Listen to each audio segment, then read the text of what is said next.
நிறைய இடங்கள்ல இதை நான் பதிவுல கொடுக்கிறேன். தயவு செய்து இந்த பூஜையில மட்டும் கவனம் அல்ல, உங்களுடைய செயல்பாடுகளே இருக்கணும். நான் ஆன்மீகத்தை பத்தி பேசுறதுக்கோ அதுக்கெல்லாம் நான் வரல. என் பிள்ளைகள் வாழ்வாதாரத்துக்கு வாழ்க்கைக்கு என்ன தேவை அதை சொல்லதான் நான் வந்திருக்கேன். அதான தேவை. அதனால கோழி மிதிச்சு குஞ்சுக்கு சேதமாகும்.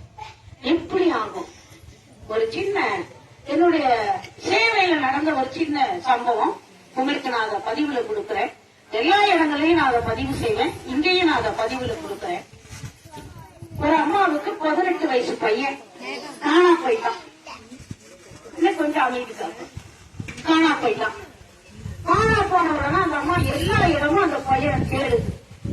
எல்லா போலீஸ் ஸ்டேஷன்ல போய் கம்ப்ளைண்ட் கொடுக்குது, பையனை காணும். அப்படியே அலையுது. 6 மாசமா மகனை தேடி தேடி அலையுது. அதுக்கப்புறம் ஒரு நாள் அப்படியே வந்துட்டு இருக்கும் போது, உன் பையன் காணல, கழிச்சுட்டான இல்லையா? 6 மாசமா தேவையா இல்லையா? குறுக்குப்பேட்டை ரயில்வே போலீஸ் ஸ்டேஷன்ல போய் நீ கேட்டியா அப்படின்றாங்க. இல்லையா, அங்க போய் கேளு அப்படின்னா, குறுக்குப்பேட்டைன்னு ஒரு ஊர் இடம் இருக்கு சென்னையில. அந்த ரயில்வேல போய் அந்த போலீஸ் ஸ்டேஷன்ல போய், ஏன் என் பையனை 6 மாசமா காணும்யா, எதனா தெரிஞ்சா சொல்லுங்க. இது பாருமா, இறந்த நாள் பழங்க இருக்குது, அதுல உன் மயம் இருந்தா பாரு அப்படின்னு அசால்ட்டா அவங்க சொல்றாங்க. அந்த அம்மா அந்த ஆல்பத்தை எடுத்து இப்படி புரட்டி பார்த்தது, 2வது பக்கத்திலே அவங்க பையன் இருக்கான். அந்த தாயோட மனநிலை காணாம என்ற நிலை போய் அவன் இறந்த தகவல் வருது. இறந்த தகவல் வந்தவன, ஐயா எந்த ஆஸ்பத்திரியிலயா இருக்கான்னு சொல்லுங்கய்யா. ஏமா ஸ்டாண்டிங் தாமா இருந்தான், அங்க போய் பாக்கலாம். ஏமா 3 மாசம் ஆகுதுமா, அதெல்லாம் எடுத்து அடக்கம் பண்ணியாச்சு அப்படின்னு அந்த தாயோட மனநிலை, ஐயா எந்த சுடுகாட்டிலையா எடுத்து அடக்கம் பண்ணுங்க, அவனை அடக்கம் பண்ண இடத்தையாவது காட்டுங்க, அங்கேயாவது நான் போய் பாக்குறையா, மூலக்கத்துல சுடுகாட்டுலதாமா அடக்கம் பண்ணோம் அப்படின்னா அந்த அம்மா மூலக்கத்துல சுடுகாட்டுக்கு வரும்.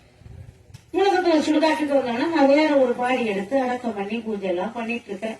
அப்ப இந்த அம்மா ஒரு போலீஸோட வந்தோடனே அந்த போலீஸ்கார் சொல்றாரு, உன் பையனை கூட அந்த அம்மா தாமா எடுத்து அடக்கம் பண்ணாங்க அப்படின்னு சொல்றாங்க. சொன்ன உடனே அந்த பையனை அடக்கம் பண்ண இடத்த போலீஸ் காட்டு. அந்த அம்மா அந்த அடக்கம் பண்ண இடத்துல கையில் அடிக்குது, வாயில் அடிக்குது, கையில் அடிக்குது, வாயில் அடிக்குது, இங்க எல்லாம் ரத்தமா ஊத்து. ஐயோ, ஒரு நாளைக்கு 4 தடவை சொல்லுவேனே, ஒரு நாளைக்கு 4 தடவை சொல்லுவேனே அப்படின்னு வாயில் அடிச்சு அப்படியே அழுகுது. என்னம்மா சொல்லுவேன், என்னம்மா சொல்லுவேன், ஏன் நீ எல்லாம் அனாத படமா தாண்டா போவ, நீ எல்லாம் அனாத படமா தாண்டா போவேன்னு ஒரு நாளைக்கு 4 தடவை சொன்னனே, அது மாதிரி போயிட்டானே. கோழி மிதிச்சு குஞ்சுக்கு சேதம் ஆச்சா ஆகலையா?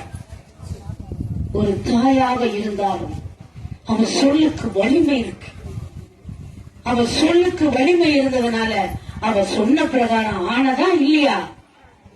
என் அருமை பெண்களே, என் அருமை பெண் சமுதாயமே, சாதிக்க பிறந்த பெண்களே, தன்னம்பிக்கைக்கு உரியவர்களே, உங்க சொல்லு வலிமையானதுடா. இன்னையில இருந்து எங்க வாயால ஒரு தவறி போய் கூட எந்த வார்த்தையும் சொல்லி என் குழந்தைங்களை பேச மாட்டேன், யாரையும் எதுவும் சொல்ல மாட்டேன்னு உறுதிமொழி எடுங்க. உங்க சொல்ல அவ்வளவு வலிமைடா. உங்க வலிமை உங்களுக்கு தெரியாம இருக்கீங்க. நீங்க நல்ல சொற்களை சொல்லுங்க. வாழ்றது கொஞ்ச காலம்தான், அந்த வாழ்க்கை மகிழ்ச்சியா இருக்கணும். சொல்லுக்கு வலிமை கிடைச்சதா இல்லையா? இன்னையில இருந்து தவறி போய் கூட குழந்தைங்களை சபிக்காதீங்க. ஒரு தடவைக்கு 4 தடவை அடிக்க